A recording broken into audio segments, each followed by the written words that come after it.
Wait lang. Paano? Paano ang tulak? Pero kayo. Ulit. Surprise!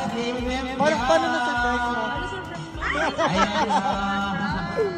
Oh my God! Happy birthday, Piam! So, ma'am, dito po tayo sa Miss Sophia. Dito ba?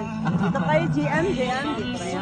Ayan, syempre, bago ang lahat, Ma'am Piang, it's 3 a.m. Magpapakilala muna kami. Kami po sa My Car Surprise, kay Kimberly Rose Mamadora. Ayan po. Siya po si TL, at ako po si Kim, at siya po si Bro Ebs. At kami po ay naghahatid ng surprise padala po para sa inyong lahat. Ayan po. So this is a gift para po sa inyo kay Miss Piang. Please accept your fresh flower bouquet. And of course, para din po kay JL.